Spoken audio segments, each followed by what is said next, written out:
Okay, let's begin this last lecture. So let me first, so today the plan is to present to you dynamical horizons and applications, and also gives me an excuse to present recent results in that direction.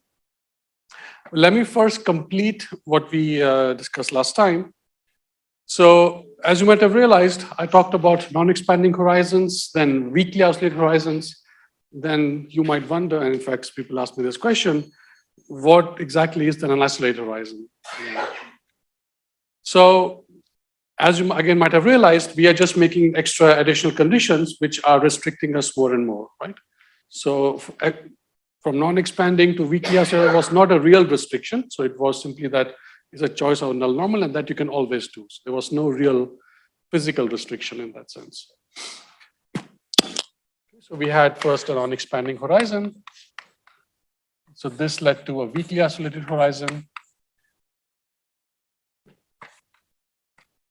And as I said, this is not a real physical restriction. This is simply a choice of the null normals and the corresponding omega we get. Yeah. Then, in fact, we can actually go to a full isolated horizon. And that is a real restriction now. Okay. So there are many geometric properties of this and many details which I will not discuss. I will just give you the basic idea. And the reason why I emphasize both of these are that the bulk of the results actually can be proven with the non-expanding horizons. Okay, and you saw a lot of that already in the lectures. And this is what we need to show the laws of black hole mechanics, the weakly oscillated horizon. So that's why I focus more on these two. And there are lots of technical results with the oscillated horizon case, which I don't have time to get into and which are frankly a bit too advanced then for these lectures. So I will not discuss this. I will just tell you what it is roughly, okay? So here the conditions were that we had a null surface, which had a degenerate metric and which was foliated by these marginally trapped surface, these mods, right? And we strengthened that. We said, well, here I want to now pick a null class of null normals, and I want to have then the omega to be time independent. So that is the key definition here, the key part here, which is that Li L of omega was 0.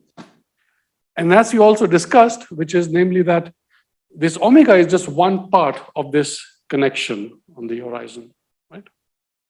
So therefore, this requires only that one part of that connection to be time independent. So here we require not just that one part, but the entire connection to be time independent. So it's really a fully isolated horizon. So this is where you have the the most restrictive cases here. Okay? And one more thing which I did not discuss was at the moment the choice of your slices of the horizon was entirely free, right?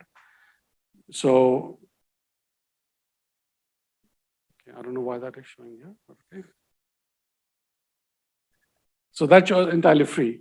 So here, there are techniques to restrict the choice and fix these slicings of the horizon and get some optimal choices. So that I will not discuss it, just to say that here you require that, in fact, not this, but in fact, Li L of E equal to 0. So that's a commutator. And the reason you might be confused, while this is a Lie derivative, there's a commutator of the Lie derivative. This is the actual derivative operator. And this was the sort of the one-form connection connected to that. So this is then the condition that we in fact have for an isolated horizon. And as I said, we will not discuss this in further detail, just to let you know what these different levels of restriction are. The topic as a whole is also called isolated horizons, which again, for obvious historical reasons, but this is the technical sort of set of conditions. Okay. So with that, then I'll stop this discussion and then we move on to dynamical horizons. And again, since this took much longer than I had planned, so I had planned a whole entire lecture on dynamical horizons, and today would have been applications. That's fine. So then we'll be a bit short here, the initial part. Okay. So the thing that you have to now keep in mind for all the things I'm going to present is the following. So we have, in the present case, a three surface foliated by these marginally trapped surfaces. And it just so happened in this case that this three surface was null. So many things sort of mathematically, this led to many consequences. So now what we will do is to take a surface of any signature. So this is, the cross sections of this are still the Motzes. Okay. And then you evolve this in time. These are precisely the world tubes that you saw in the numerical simulation that I showed. You start with the Motz, you let it evolve, then you get a full three surface. And then that free surface is now what we're trying to model. Now, not restricting ourselves to the null case, but a general signature. So then you can say that a space-like dynamical horizon is then a three surface, which is foliated by Motzes. And you generally also require that the ingoing expansion, the M. So now the L, by the way, both of these are future to the, this is, if this would be a space-like surface, then both the L and the N are to the future of this. Okay? And yeah, so theta L has to be 0 and theta N should be negative.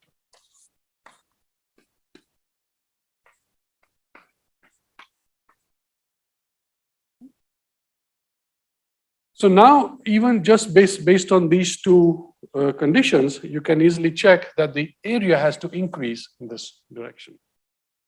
And this is easiest to see for the space-like case. And we'll discuss this in detail why this can go wrong in certain examples. But the simplest case is when this surface is space-like. So you can call it a space-like dynamical horizon. There will be cases when this, in fact, is time-like, so that you can call it time-like dynamical horizon. Again, there's different terminologies in the literature, partly I'm responsible for some of that. But you know, the basic thing to keep in mind is that you have this three surface with different signatures, but this is the basic condition that holds on them. And again, it might seem like a simple condition, but it leads to many, many important mathematical results just based on that. So now the first thing I want to see is a very simple calculation to say that the area has to increase in this direction if this world tube is space-like. So to sort of do the very simple calculation, let us now look at this Motz here. So let us say that this is now on this space-like surface, I have a Motz. So it will have a radial outwards space-like vector. So let's call that R.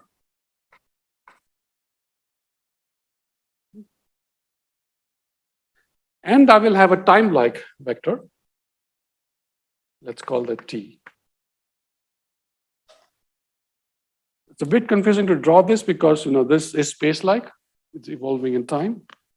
But look at it from a different angle if you wish. This is then a space-like surface. This is the null. This is the time-like normal. This is the outgoing normal. This is the ingoing normal.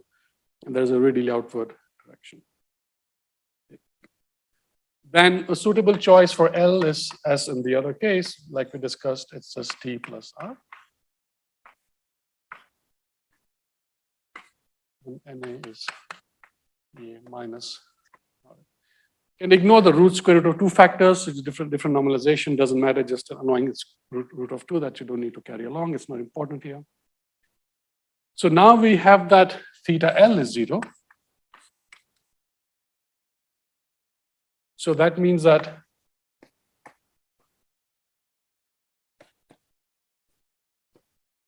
grad A LB, so that's TA plus RA.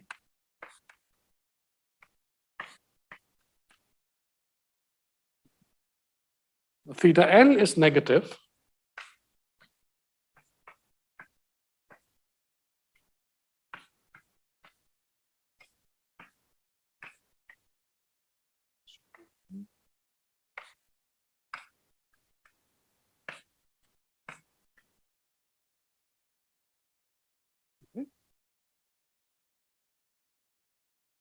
So then let us just subtract these two. Let us do theta L minus theta N. So when I subtract this, this term goes away, and I'm just left with this guy here. So this is simply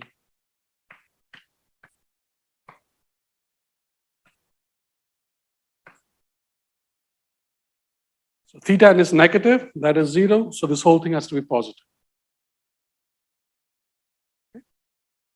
So this is then positive. And this is nothing but the condition that the divergence of this R is positive. You can add the extra R term here for the 3 metric, and that will just cancel out. So this is the same as, if the metric on this thing is Q, then QAB.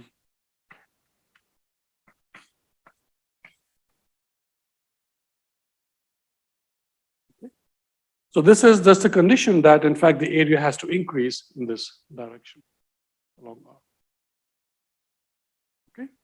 So then you already get a version of the area increase law for dynamical horizons.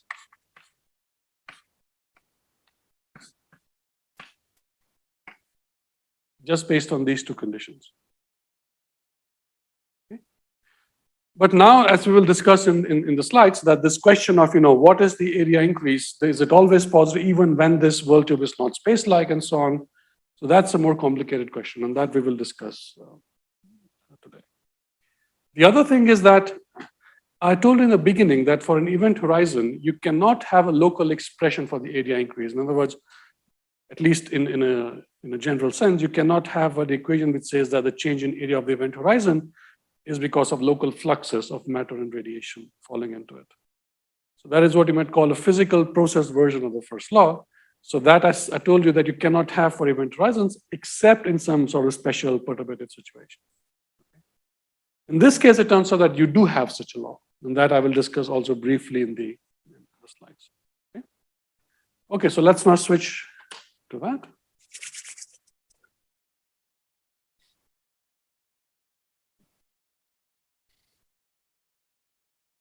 Any questions about this in the meantime? So it is tangential to this is the dynamical horizon. So this R is tangential to that. But it is orthogonal to the cross section, which is the mods. It's orthogonal to that, but it lies on the dynamical horizon.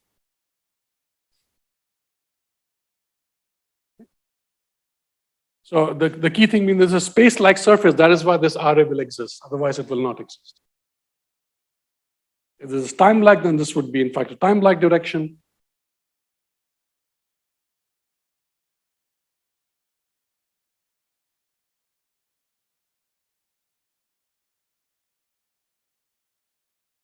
I don't know why this is not working.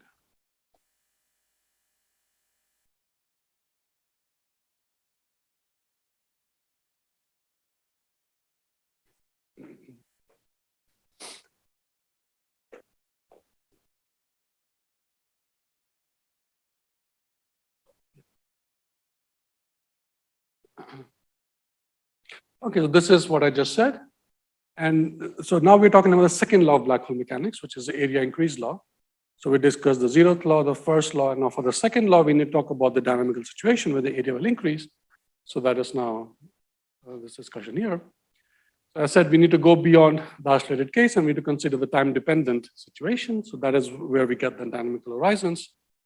And the importance of this is coming from the second law of black hole mechanics, and that is then the connection to the black hole area into the entropy and then to quantum gravity and so on, but that I will not discuss here. So then I want to discuss first, under what conditions do we expect the area increase law to hold? Is there any observational evidence, in fact, that for real black holes in the universe, the area does increase?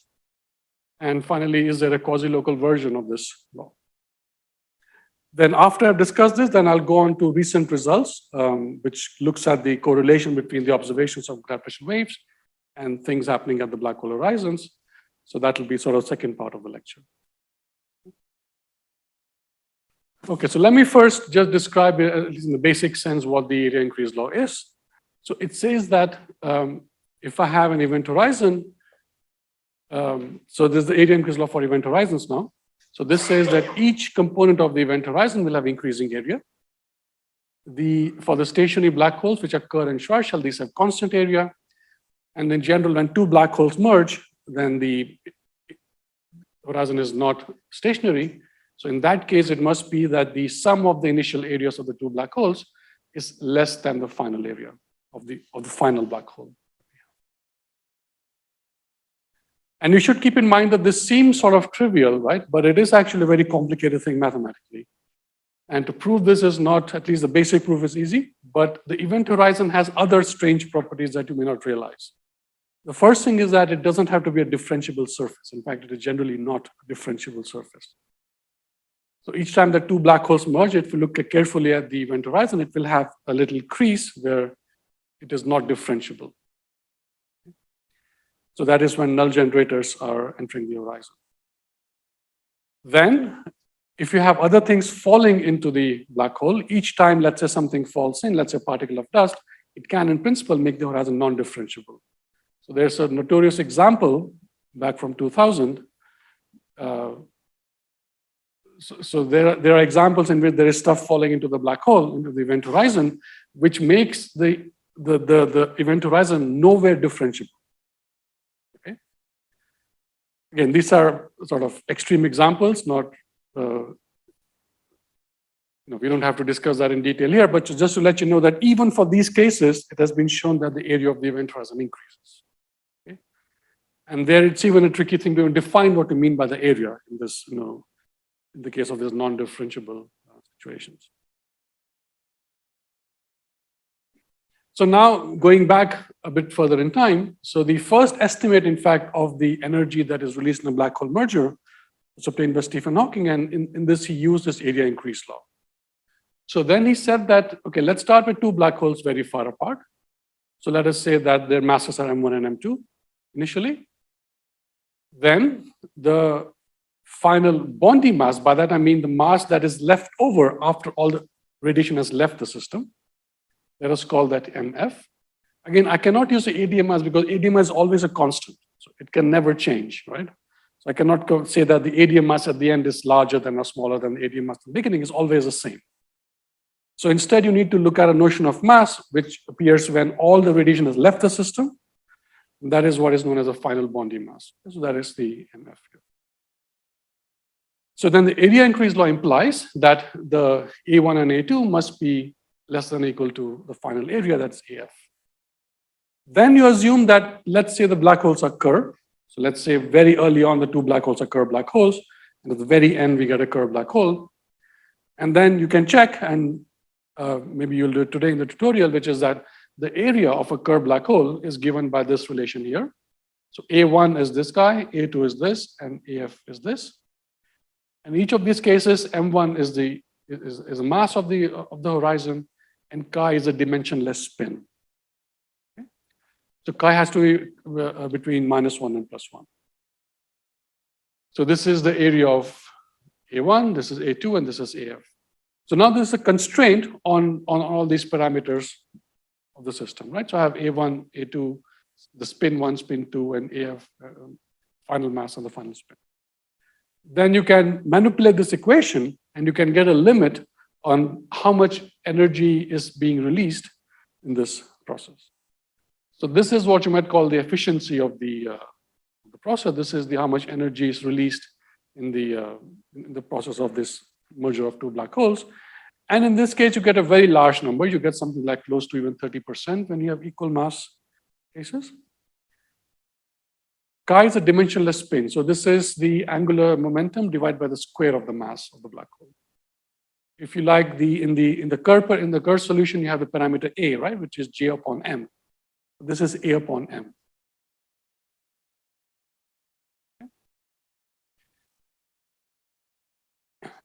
So then you have, yes, so then from this argument, you can just, spend some time with this and you get a limit of 29%. So now that is very high. I mean, in reality, we don't have such a high emission of gravitational radiation. So for example, you could apply a similar thing to the first observation that we had, which was 1509-14. So there, if you look at the results of all of the data analysis that was done, we said that the initial masses were this, the initial spins were this, the final mass was this, and the final spin was this. Now you might think that, well, I can just now look at M1 chi1, M2 chi2, and all these parameters, and plug it back in the equation and get some limit or not on these parameters. But in fact, you cannot do this. And the reason for this is the following. So here, what is happening, the way that these numbers are obtained, it is that you determine, in effect, only this, the initial parameters, because any waveform that we have for these binary black holes, they're almost always parameters in terms of initial parameters of the system. Okay, so those are M1 chi1 and M2 chi2. Now, the way you deduce MF and chi-F from those is through some numerical simulation and fitting some parameters of what the final parameters are, given some initial parameters. And of course, these fits assume GR is true because there are simulations within GR. And if GR is true, then the area increase law is true as well. So therefore, it would be very, something would be seriously wrong if by plugging in these values, you said that the area law is being violated. Okay? So just based on sort of these headline numbers, you can't actually test this area increase law. What you need to do instead is to determine the final mass and spin independently in this case. So in other words, you take now the, determine the initial parameters, then look at the final part of the waveform, determine the final parameters, and use that to test the area increase law. So that is a valid thing to do. Okay, so that is completely fine. So that's what I said here. So you need some independent measurements of the final mass and spins. And if you can do that, if you can measure this MF and KF sort of independently of this full waveform model, so then you can do tests of this area increase law. And in fact, you can also test consistency between the initial parameters and the final parameters in various different ways. Area increase law would be just one of these different ways that you can compare these parameters.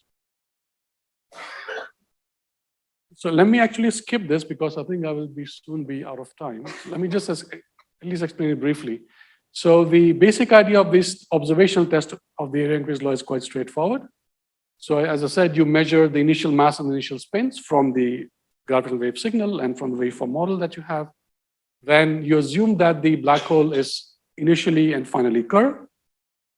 And then you can then check that, then you can independently measure the final mass and the final spin. And then you can get the change of the area based on the same formula like I had in the beginning. In fact, what you will get is a distribution function for this change in the area. Because each of these parameters, M1, M2, we always get distribution functions for them. Right? So in a sense, in the end, you will get a distribution function for the change in the area. And then you want to then check with what probability is the area always increasing or always decreasing. So for example, if I had a distribution P of delta A like this, then if I integrate from minus infinity to 0, this is the part of the distribution which has area decrease, right? If this is large, then we have a problem. Then we are seen to violate GR. So then you can check. So this is something that you can actually measure from observations, and this can be turned into a test of the area increase. So now it turns out, as intuitively you might also guess, which is that as the black holes merge, the area is roughly constant in the very beginning part of the process, and it's also roughly constant once the final black hole is formed. Almost all the area increase happens exactly at the merger. Okay?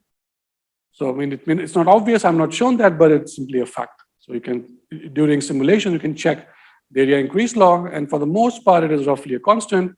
There is a large increase near the merger, and then it's again a constant. Right. So then, in what I said before, what you want to do then, when you sort of, here you want to sort of have an initial part of the waveform and the final part of the wave, and you want to compare them. So you want to sort of have the initial part in the region where delta is roughly 0. And the last part where again delta is roughly 0, and exclude the intermediate part where you have a change in the area. And that is the thing that you want to then compare for this area increase test. So again, this has been applied to the first observed merger event. So once, as I said, you truncate the spiral at some point at the merger or just before the merger. Then you truncate, then you start the ring down from the merger to the end. And then from these two independent measurements, then you get the area increase law. So in this work, initially from 2021, so they report sort of this significance for the validity of the area increase law. So it seems to be satisfied for the most part. And once you get more accurate data, then you can actually sort of nail this down and get more significant results for the area increase law.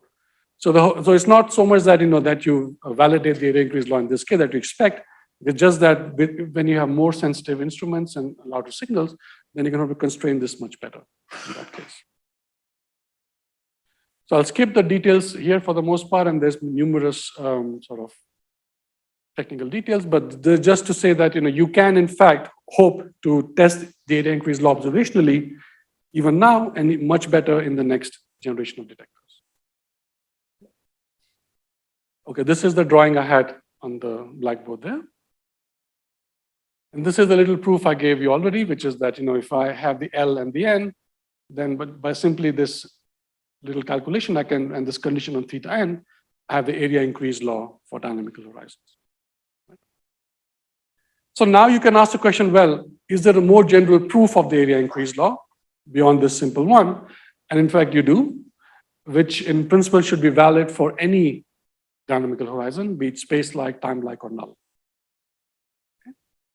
You're allowed to have in this general proof some portions of the horizon which are null, some portions which are space-like, and some portions which are time-like. Okay? And so this proof is due to Busso and Engelhardt, this back from 2015. And as I said, it applies to a dynamical horizon with arbitrary signature. And I won't go into details of this proof. It is just to say that in this example here that is shown, I have this portion of the horizon that has a different signature than this other portion. Okay? And then you show that, in fact, even in this case, you do always have area increase along this particular direction. So just to have just one detail of this proof, what you do in all of these proofs is that you write the evolution vector field on the horizon as a combination of the two null normals, L and the N. So the V is a vector which goes sort of along in this direction. And this V then must be some combination of the L and the N, right? It cannot have any sort of M components to it. And the signature of the horizon is determined, in fact, by sort of the signs of this B and the C. And in fact, it's determined by this product of B times C. Okay? So if V dot V, this is the vector tangent on the horizon, and this is as a positive norm, then it is space-like. So that means that B times C has to be negative in that case. If it is time-like, then B times C should be positive in that case. Okay? And it's null if any of these B or C vanishes anytime. So based on this, then you can look at sort of all the space of possibilities. So this is the L and the N. So this is if the V lies somewhere in this direction, so then B and C are both positive there. So that is a time-like direction. If this vector field V lies somewhere here, it's a bit like the mean curvature thing. So if the V lies somewhere here, then that's B is positive and C is negative. So that is then V dot V is positive. So that's a space-like. And this is time-like, and this is invert space-like, that is past time-like. So what they showed then was that they also assumed theta n to be negative. Okay? And then what they do is that they show that they cannot, so the whole thing in the proof is to think of transitions of the horizon from 1 to 2 or from 3 to 4 and so on. Because if the horizon stays in one of these regions, then the area is monotonic. Okay? Things only become strange when you have transitions from one region to the other. Okay? And then their whole proof lies in the fact that you want to rule out certain transitions from 2 to 1 and from 3 to 4. So you want to rule out this transition going from 2 to 1 or from 3 to 4 here. It needs a bit of thought to see why these particular transitions, but these are the ones which would lead to area not being monotonic.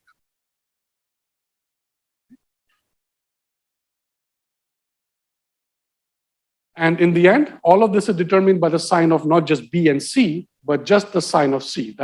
Because if both B and C are allowed to change sign, you can have any of these transitions. But because you notice that to go from 2 to 3, C has to changing sign from positive to negative, right? So in each of these transitions, C is the thing that is changing sign. So what you have to show is that this quantity C cannot change sign on a dynamical horizon. Okay?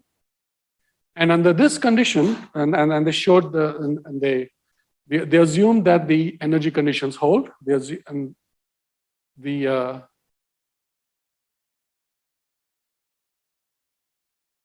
think the shear fell. So this might be a typo here. So, but the most important thing, which is non-trivial, is that they require the existence of at least a single leaf of the foliation where C is entirely negative.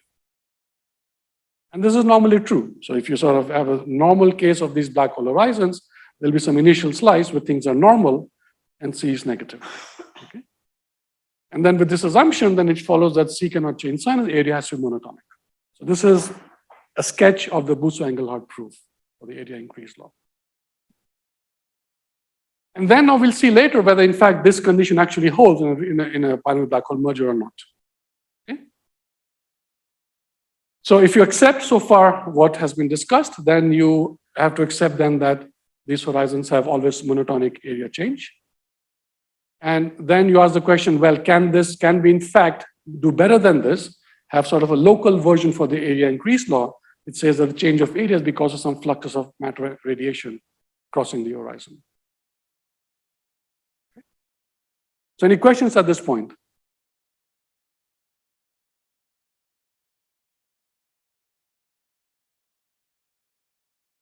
Okay. So this was a result issued back in 20 years ago. So this, in fact, it turns out you can have such a law. And there's different versions of this. I'm just presenting historically the first one was obtained. So this says that the change of the radius of the horizon, which is here by radius, we just mean area divided by 4 pi the square root. So it's just the area radius of the horizons. So this says that indeed that you do have the change of the radius of the horizon as a sum of two terms. One term is a matter flux, and the other term is a radiation flux. And the matter flux consists of the stress energy tensor contracted with certain vectors tangential and normal to the horizon. So the tau hat is the time-lag normal to the dynamical horizon, and the size is a different sort of time evolution vector field on the horizon. And you also have different versions of this for the time-lag cases and so on. So this is the space-lag case I'm presenting here. And interestingly, you also then have a different version of the area increase law for the radiation flux to the horizon. And that consists primarily because of the shear of the null normal L. There's this other term which I don't fully understand. Actually, I spent a lot of time, I think, trying to understand this second term. And it's still, to some extent, a mystery, but it's there. But this is sort of the important term that everyone agrees, has important significance. So this tells you, in fact, that as the shear of L is changing, that is sort of quantifying the amount of infalling radiation at the horizon. And for example, if it is spherical symmetry, then you cannot have any shear. So in that case, the flux has to be zero, and the area can only be changing because of matter fluxes here. Okay. So this is now the version of the area increase law, which has this physical process version. So this is also true for dynamical horizons.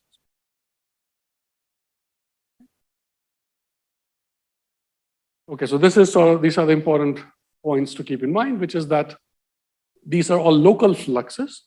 So they're computed from fields on the horizon. The fluxes are positive definite. So the area can only increase in this case. Again, the signature is fixed. So this is sort of less general than the Bousso-Engelhardt proof, but it's more sort of interesting information about the area increase than that proof. Now, these fluxes are all geometric quantities, so they are gauge and coordinate independent. And the critical thing is always the condition theta L vanishing.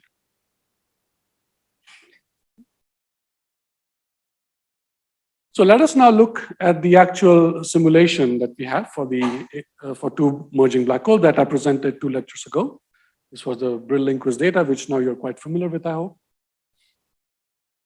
And we obtained this sort of picture for the merger of the two black holes, right? So we have the individual black hole, the smaller black hole, the larger black hole, and the common horizon forms here, gets the inner branch and the outer branch, and then they merge. So then we can look at whether the area increase law is true, numerically speaking, in these situations. So what is shown here is a plot of the area of the various horizons as a function of time. Okay? And keep in mind that the important thing is monotonicity of area, right? Because the increase or decrease depends upon a choice of a direction on this dynamical horizon, and that can be different in different situations. The important thing is always monotonicity. So you see here that the area of the two individual horizons is always this red dotted line. That is a sum of this two individual black hole horizons. That is a sum of the area of this guy and the area of this guy. Okay? So that is always, I guess, it's roughly a constant for a large part, and it's a slight increase at this portion here. Then the blue one, that is the area increase, that is the area for the outer horizon. So that is the area of this blue horizon here. So that is again increasing at the merger and then roughly a constant later on. Now, the interesting thing is how to interpolate between both of these guys. And of course, as you might expect, that is happening from this inner horizon. This inner horizon sort of bifurcates here, moves inwards, and then merges with these two individual ones at this time. Okay. And I showed you last time in the 2 lectures ago how this merger happens of this inner horizon. So then you might imagine that, well, the area then of this, the green one, so look, the area of this outer one is increasing in this direction. So it is decreasing back in time. If it decreases further till it reaches here, and then it decreases further back in time. Then it's monotonic along the whole sequence of this connected sequence of horizons, right? Now going forward in time, this increases here with time. Then at this point, the merger happens. Then I've choose to go on the outer branch, then it increases here, then further increases here, right? And that it seems is what is happening here, right? So the green one is when it's formed, it decreases and then eventually meets this branch somewhere here. Okay. So this whole picture would make sense if this green horizon is always decreasing area. So this is clear. It's a bit confusing perhaps to visualize how this is happening. So ask questions if something is not clear. Yes.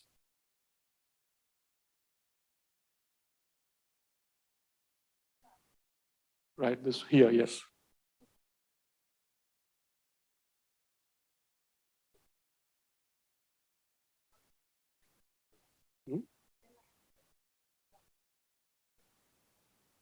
So what is happening is that the split happens here, right, between the inner and the outer horizon here. The outer one goes away and becomes sort of the physically important horizon, and that is the thing that that's most important for physical applications.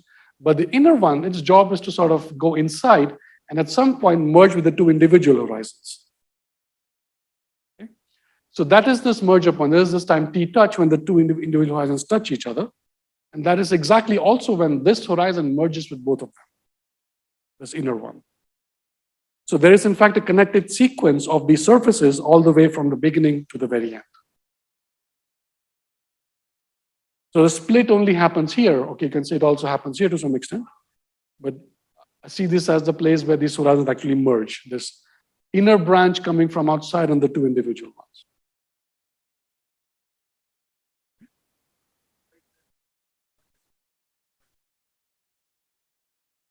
It forms a cut, so it's not differentiable there. So in fact, there is this one time where it's not differentiable.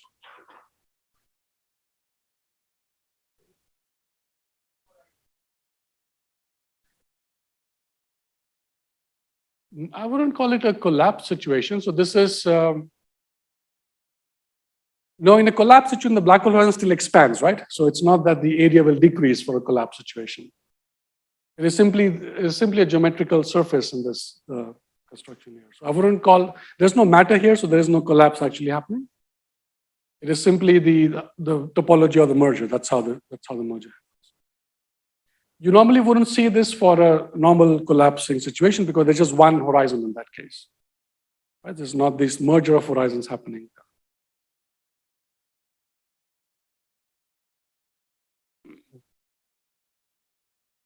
And then as it turns out, if you look closely at this green curve, just before the merger, there is a little portion, sorry.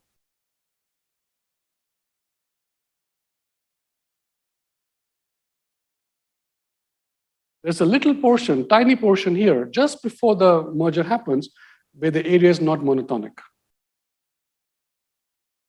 Okay? So this, we looked very hard at this, and in fact, it's a real effect. It's not that the area is not, this is a numerical artifact, it's actually there.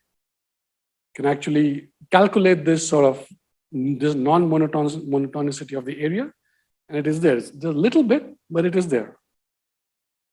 So then you can see, well, how does this then agree with this general proof of Busso and Engelhardt?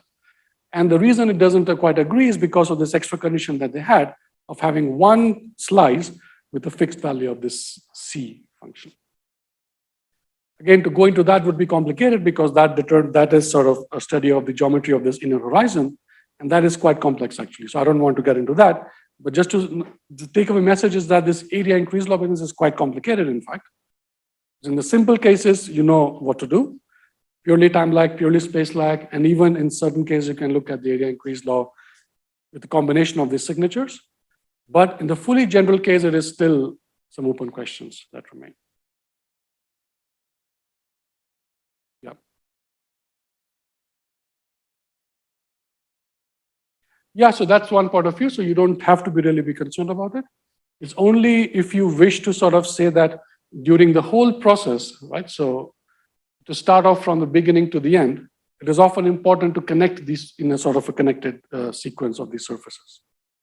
So for example, if you would like to sort of say that, there's some initial conditions on these horizons, I want to trace this forward in time and connect that somehow with what is happening at the very end for the outer horizon.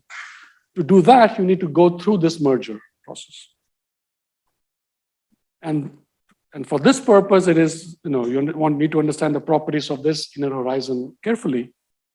And it is in that context that this could be useful. Otherwise, if you just care about, the final mass, final spin, the initial properties, then you.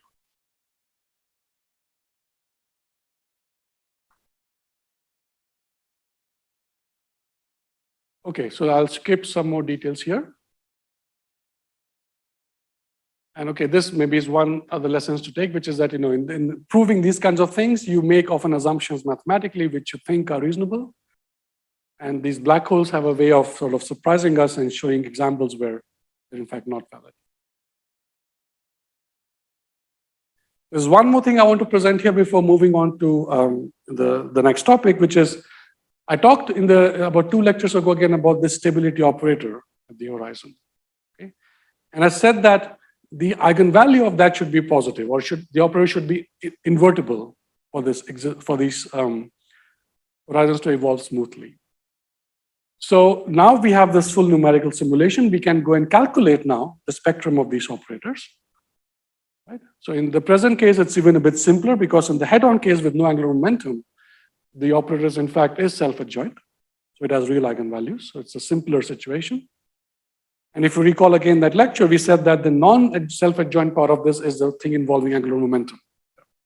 So that is not there, so that doesn't matter. And the only thing we need to watch out for is a change is any time when any of the eigenvalues would vanish.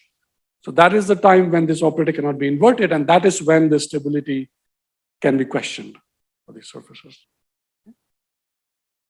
So it's interesting now to see what happens to this eigenvalues of this operator. We start with this minimal eigenvalue, the smallest eigenvalue, this operator, let's call it lambda naught. So it so happens that, and we want to answer the question of, is there something special happening, in fact, at this bifurcation point? So when the horizon is born, what in fact is the stability condition on this operator? And in retrospect, it's probably obvious that you should have expected this, but it is that we find that in fact, you always have, whenever this common horizon is formed, it's always born with vanishing eigenvalue, vanishing principal eigenvalue. The outer one always has the eigenvalue to be positive, and the inner one then becomes more negative in this eigenvalue. Okay. But you might say, well, is the operator then invertible or not? In fact, it is, because for the inner one, then this lambda one, the next eigenvalue is always positive. Okay. So this is again is a study of the full spectrum, not just its lowest eigenvalues, and it's a very interesting sort of process by which this merger happens. So these are these principal eigenvalues of the individual horizons. So there's always positive, so everything is fine. The outer one is born at 0, it's always positive after that. And the inner one is interesting, so it's born at 0, then it becomes negative. So this again is a little sort of taste of this whole structure of this spectrum of this operator. And this is sort of just the first basic result in this direction. So now let's change topics entirely and go on to black hole quasi-normal modes. And that I will explain to you why that is relevant for the horizons. But let me first tell you what cosmological modes are.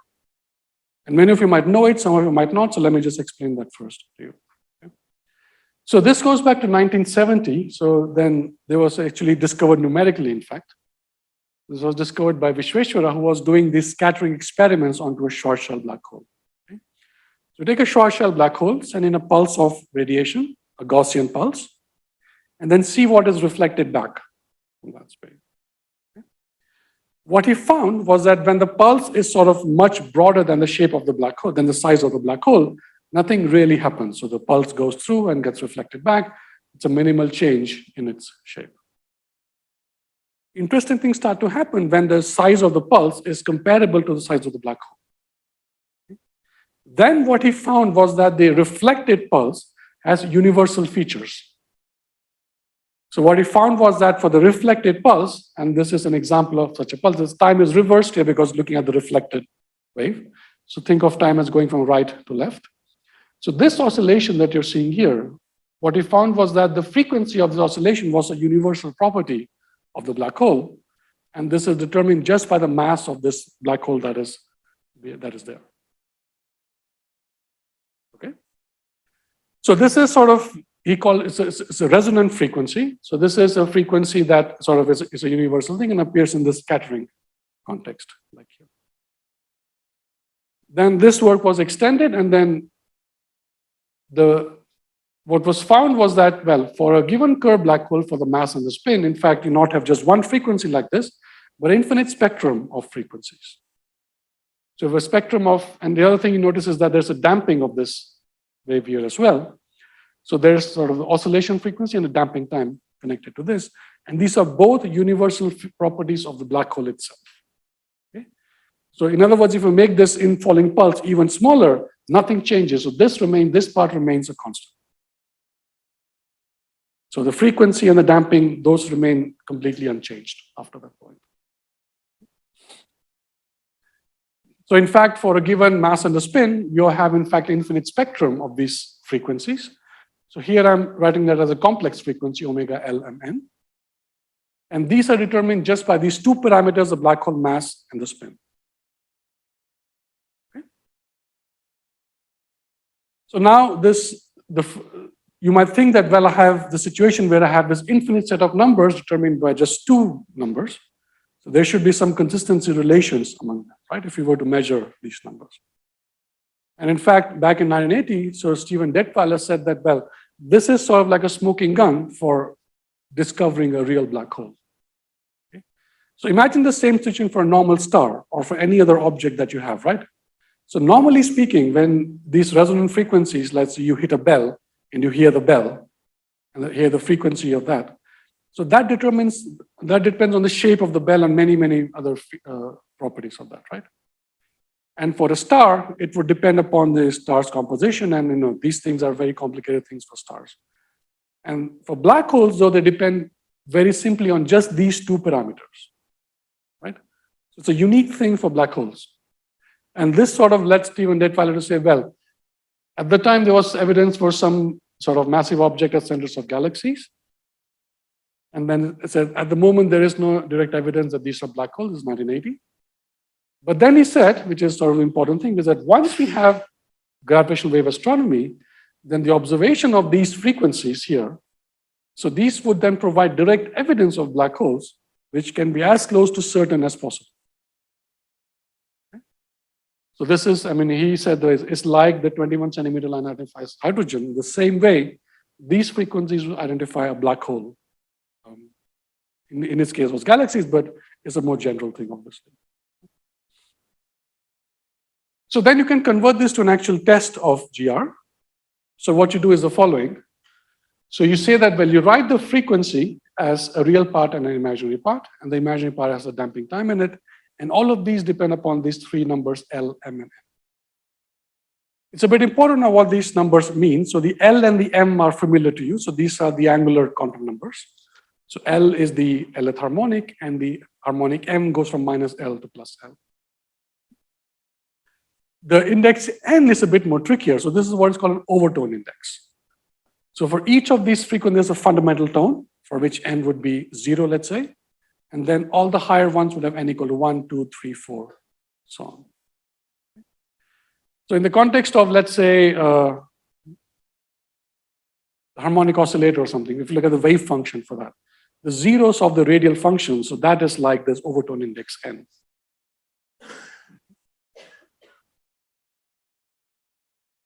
Okay, good. So now, what we would measure observationally, let's say we receive a signal of this kind, which is superposition of all of these different omega LMNs, what we would measure would be this frequency and this damping time, right? And now it is a fact that in this, for these black holes, all of these frequencies and so on scale with the mass. So the mass is the only sort of time scale in this problem. So therefore, the frequency has to depend upon the mass as an inverse of the mass. So there's this dimensionless functions f and t, which depend just on the spin, and the only mass dependence appears here. So what we measure are sort of these numbers, these combinations of the spin and the mass. And from that, you want to sort of constrain, you want to check whether these could have come from a single black hole. Okay? And you do it in the following way. Let me walk you through this slowly. So let us say that I have a given observation of this frequency little omega. Little omega is the dimension full frequency that we measure. Okay? Now going back here, if I look at the m and multiply, look at m times omega, the result just depends upon the spin. Right? So let us call this m times omega to be big omega. That is a dimensionless frequency. Okay? So this depends linearly on m. So given a little omega, we don't know what the mass is. Let's assume we don't know what the mass is. So therefore, in the space of complex dimensionless frequencies, this observation is actually a straight line for different values of the mass. Right? So that is this particular line here. Now let us look at the spectrum of a black hole that we have, right? So that is, those are these other lines.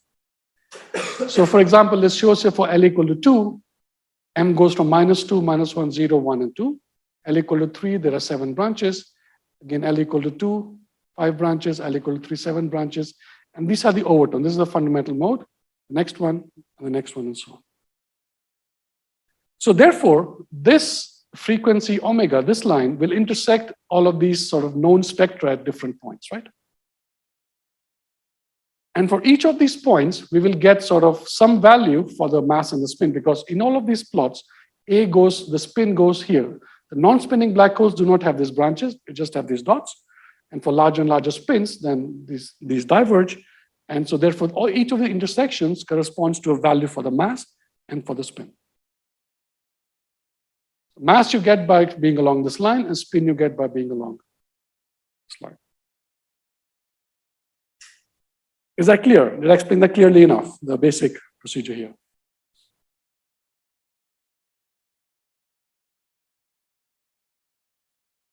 Well, if I know which branch I'm on, let's say I knew that the black hole, the signal I'm seeing is from the L equal to M equal to 2 branch, right? So then I would be on this particular branch. On this branch, A increases in this direction. So this intersection has a fixed value of A. And the M increases along this line. So there's a fixed value of M as well. Okay. So each intersection gives me one value for the mass and the spin. And if I knew which branch it was, then everything would be fine. And normally we assume it is the dominant one, which is this particular branch here, but it didn't have to be. Okay.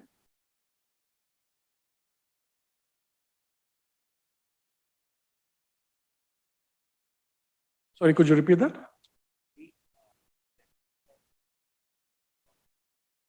It's a quasi-normal mode, so there's an imaginary part. So it's a complex frequency. The complex part of this is inverse of damping time. A is the black hole spin, so it's like chi. So you asked about chi.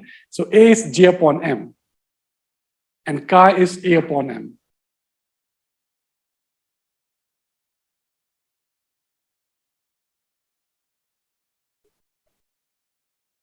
Yes, so this by itself, one observation, give us a set of values of A and M.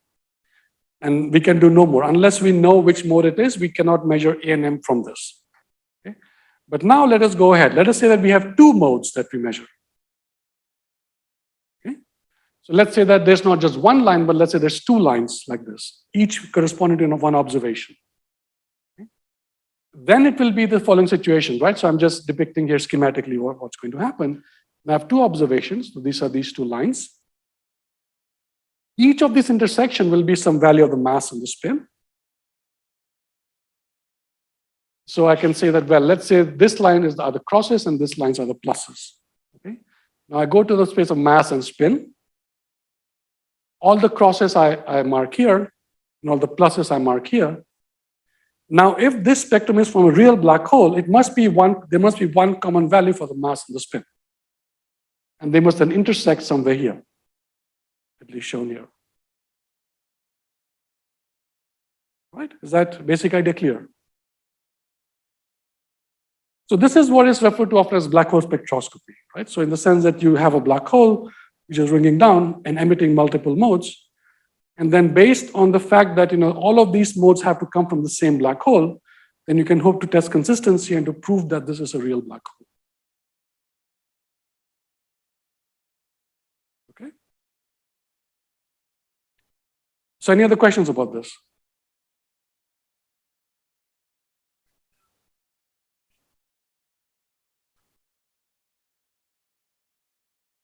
That I'm not told you yet, so that I'm assuming now that you can do it.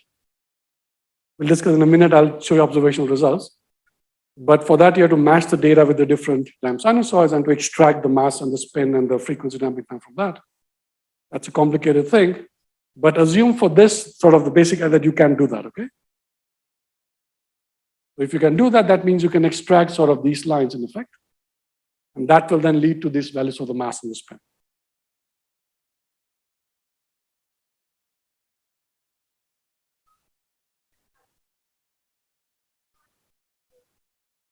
Yes, so each of these curves is for one L and one M, right? So this is the actual sort of so here you see that this is L goes from 2, 3, 4, 5 would go on further. This is the second overtone, this M L equal to 2, 3, 4, 5, and so on here.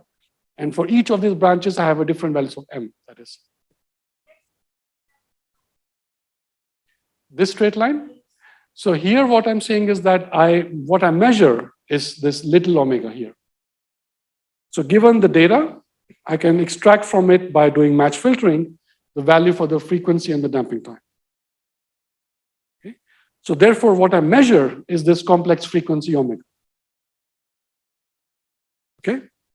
Then you say, well, the frequency has to depend inversely to the mass. So M times omega has to be dimensionless, right? But the M, I don't know. Let's assume that we have no other information about the black hole.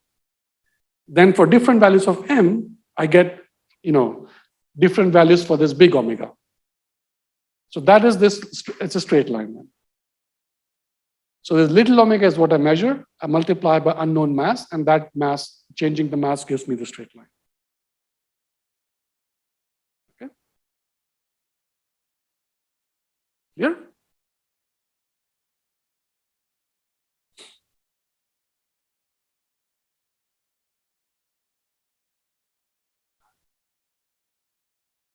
Then you would need 3 modes, yes. Yeah, indeed. Or if you have some non-GR parameters, you might need more numbers. So that is again one reason this is interesting, because you can hope to test sort of non-GR theories as well. Charge, I mean, of all the things, that is probably least likely to have an effect astrophysically. But perhaps, in the future with more sensitive data, we can actually constrain non-GR theories as well.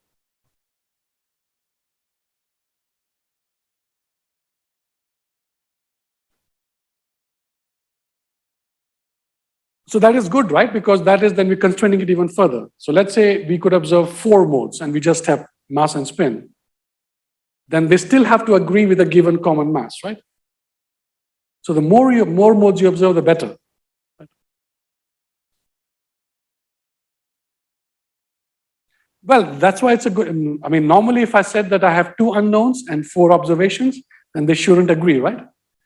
And the fact that they have to agree, give a common value for mass and spin, is then a stringent test of the theory. So in this case, I mean, I've shown you with 2 modes and 2 sort of parameters, should work. It's a useful test, but the more observations you make, the more sort of restrictive this test becomes.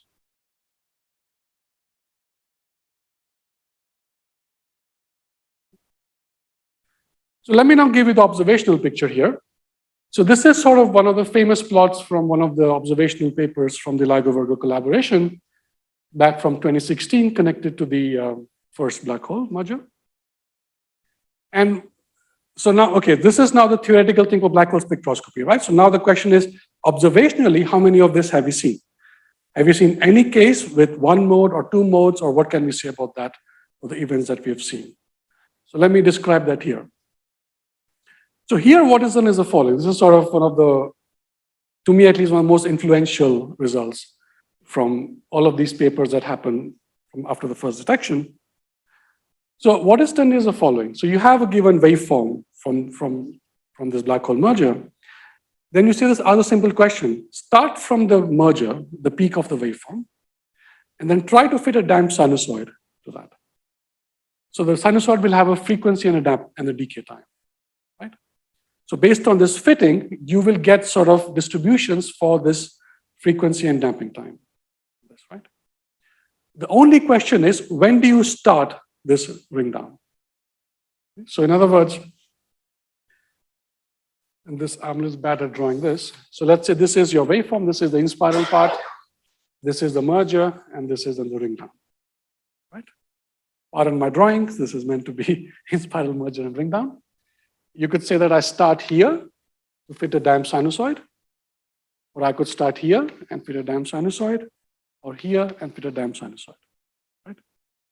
So now you expect that as this final black hole is settling down, at some late time, it should really be a perturbation of a curved black hole, right? So at a late enough time, so starting somewhere here, you should really be able to fit a damped sinusoid and get the mass and the spin.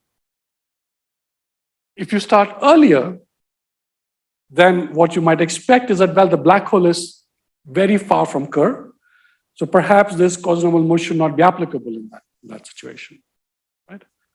On the other hand, if you wait too late, then we don't have enough data left, so we may not even get any measurement.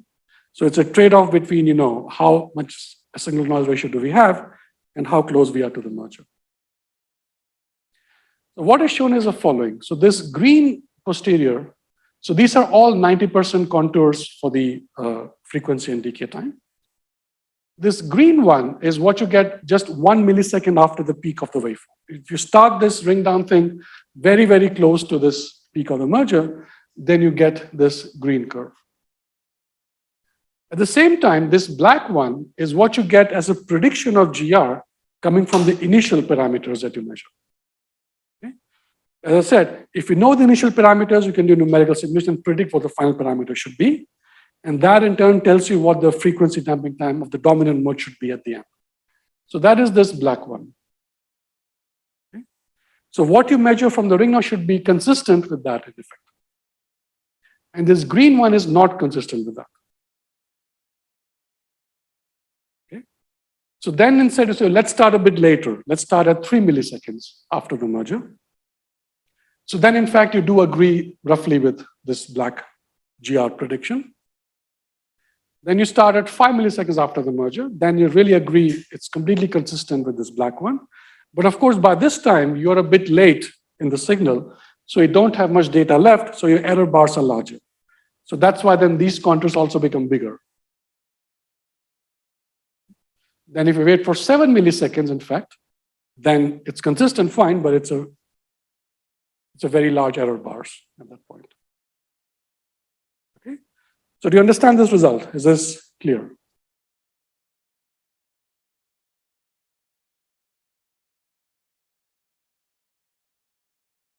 Okay, good. So let me instead now go on to, well, let me just present one first result here, which is that this event was reanalyzed in this paper in 2019. The same data, What they found was that, well, let us now make a model more complicated.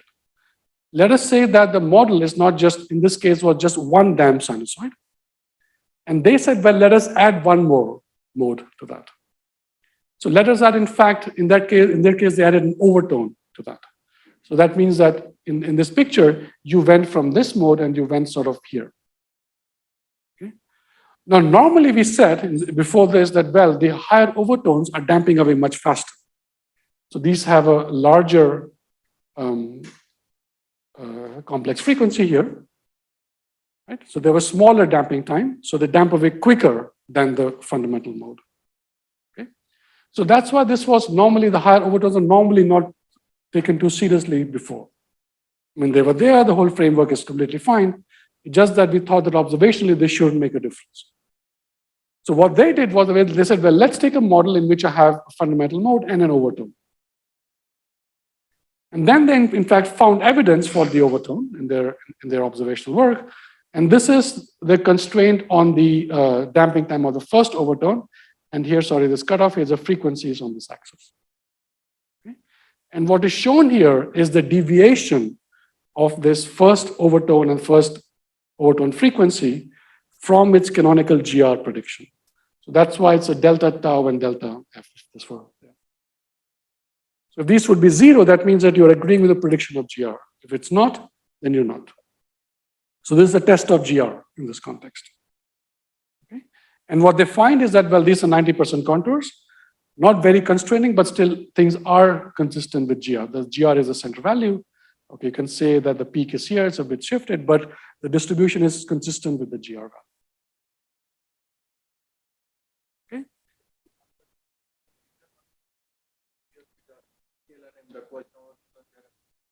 Yes, indeed. That contributes to this as well, yes. Okay, good. So that I'll skip now. So now let us come to one more event where we claim the presence of a second mode as well. So this is now a different event. This is 1905-21. This is one of the heaviest black hole mergers seen to date. And this is the actual data from that event. And what we found was the following. So this is, let me just show the result in this way. There's, of course, a more detailed analysis. So what we did was we split the data into different frequency bands. Okay?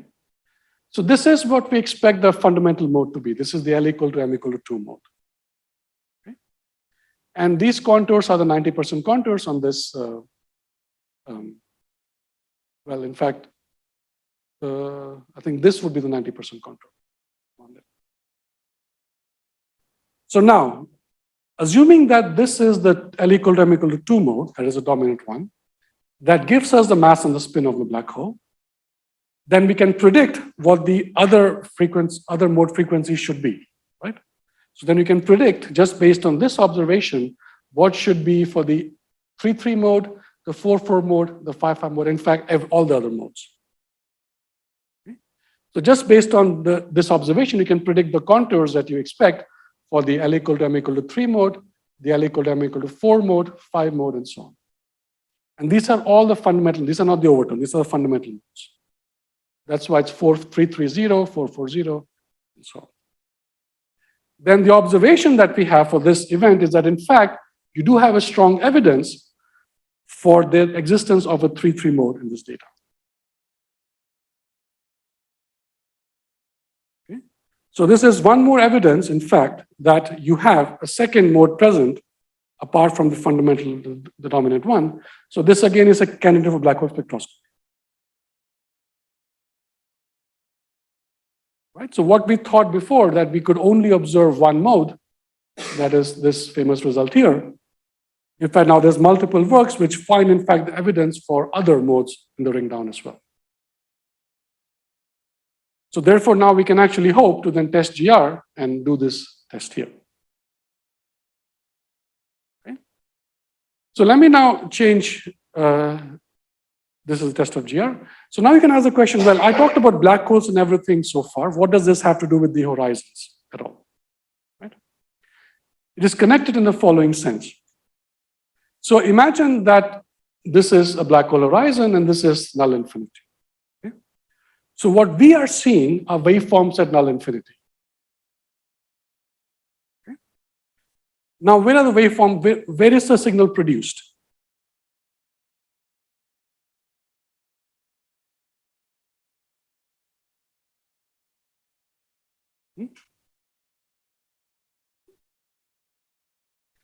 How can it be produced at the horizon? The horizon cannot communicate. So near the horizon, right? So the source of all of these signals is some sort of dynamical, sort of shown as a blob here. I don't know, a different way to represent it. So it's some sort of dynamics in the space-time just outside the black hole, right? So when people say the black hole rings down and loses its here, that's silly. The black hole itself never emits anything. The black hole only absorbs radiation, right? So in fact, this source here, which is shown here, which is some effective source in the gravitational field, is what is producing the waves that we see here. Now, the same source, of course, also emits waves falling into the black hole, right? And in fact, this is what is responsible for sort of this no-hair theorem kind of thing. What do I mean by that? Well, at the initial time when the black hole is formed, it's highly distorted, right? At the end, it's exactly curved. So then people say a black hole has lost its hair in this process, right? So you might think it has emitted away its hair. No, it can't emit.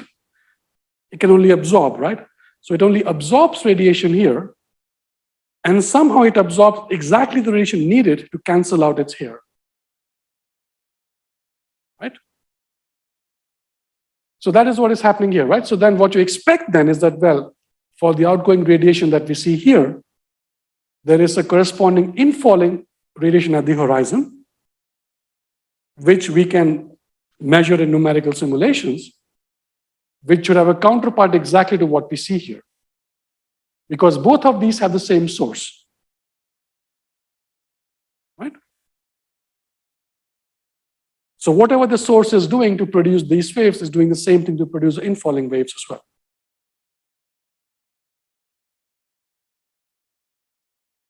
So then the question becomes, well, can we actually see evidence for these ring down modes at the horizon itself?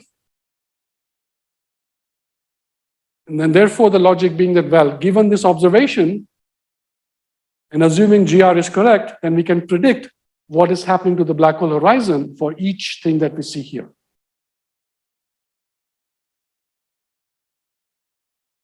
And if you have a different theory of gravity, then you have to repeat this process for the other theory, then predict how the black hole horizon behaves in this other theory, right?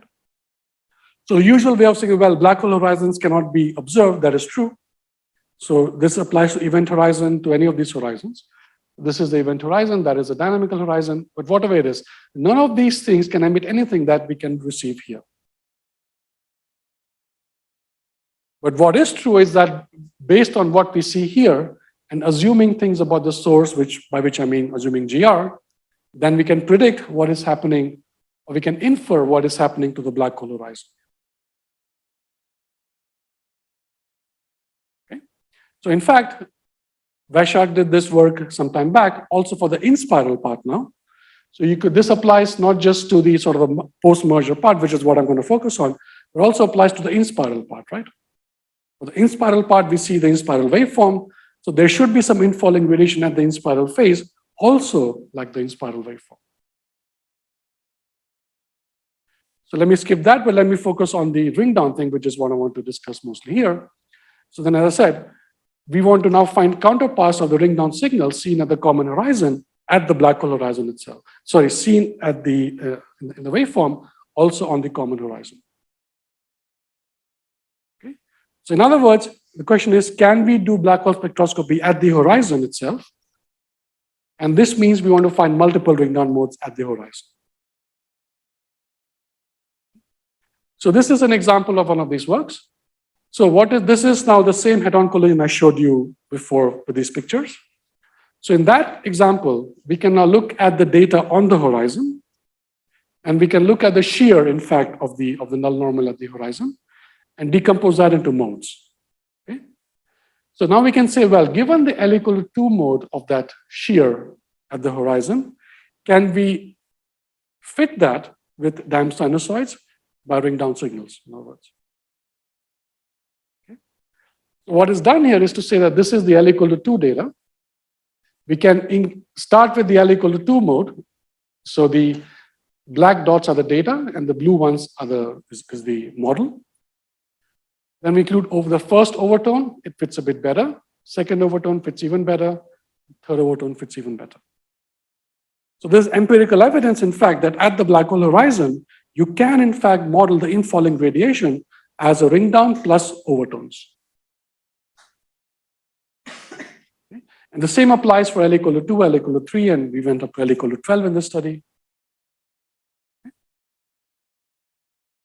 So these are the other sort of quantifying things for this study. So let me now, the last topic, and then I'll stop, which is, this is linear perturbation theory, right?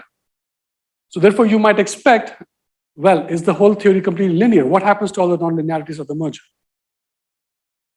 Because all of these Q and the ring down mode, these are all in, we compute that in linear perturbation theory. But you might expect that, well, especially at the merger, well, there should be nonlinearities. What happens to them? So let us therefore sort of study what happens to nonlinearity. So let's go here. So QNMs are linear perturbations. Then the question is there some evidence for nonlinearities near the merger? For those of you who know the memory effect, so that is one possibility, but that is not relevant for us here. We're looking for sort of nonlinear effect just purely in the ring down phase. So therefore, then let us look for second order effects in the waveform itself just after the merger. And that was in these two papers. So this is now for the waveform, okay? This is far away. So you can consider that, think of a waveform of this expansion. So you're summing over the different L modes, and these are different overtones here, Lm and N. So now you can say that, well, let us now make it more general. Let us not include just the overtone. Let us think of a more general model where I have L and M and some other index K, which will be clear. Because any waveform that we get can always decompose that in the L and M modes, right? Linear, doesn't matter, linear, nonlinear, whatever. I can always decompose the L and M part. There's the K part that is important here. Okay. So now let us look for this K, some of which can be combinations, quadratic combinations of the linear ring down modes. Because you might expect that after the linear model, the next effect should be quadratic modes, right? It should be products of different linear modes. So let us then look for some modes here, which might be a product of two different ring down modes, by which I mean that if I have a ring down mode with Li, Mi, Ni, and Lj, Mj, Nj, if I multiply them, then I should have just this addition of angular momentum. I should have the L for the resulting mode to be within this range. Right? So let us then look, and then the frequency should then add for the two modes. The amplitude should be multiplying for the two modes, and the phases should add as well. So let us therefore look in the data for some additional modes here, for which the frequencies are the sums of different QNM frequencies, and the amplitudes are the products of the QNM amplitudes. And in fact, this is what was done in this paper, in these two sets of papers. So this is one such result. I won't go through the whole detail. This is just one example here that you might want to focus on. So these are the linear modes, L equal to 2, 4, 6, and 8. And in this case, it's sort of head-on collision, so only the even modes contribute, in fact. And these are the overtone, 201, 401, 601, and so on. What they found evidence was for these quadratic combinations of the modes. So this one is a product of a 200 and a 200 mode. Okay? This is a numerical simulation, not in actual data. So this is, if you like, the first sort of proper evidence for nonlinearities at the ring down. Then you can ask the question, well, in a similar way, do we also have nonlinearities at the horizon? Because at the horizon, we see these QNM modes. Do we see nonlinearities? And the answer is, in fact, yes. This is showing the amplitudes, showing that it goes like the product. So we'll skip that. I'll stop here. So this is recent work that we had, which shows that, in fact, you also do have nonlinear modes at the horizon. Exactly like we have the overtones, we also have nonlinearities in the same way. So we, for example, have evidence here for the product of the 2-0 and the 2-0 modes. So this is sort of the same sort of mode that was discovered at for the waveform. So in short, and in fact, we measure this much more accurately because we have more sort of high resolution data. So the message is that anything that you see in the waveform, you expect to see some counterpart also for the horizon. And these are like 2 examples of that. So I'll stop here and take any questions.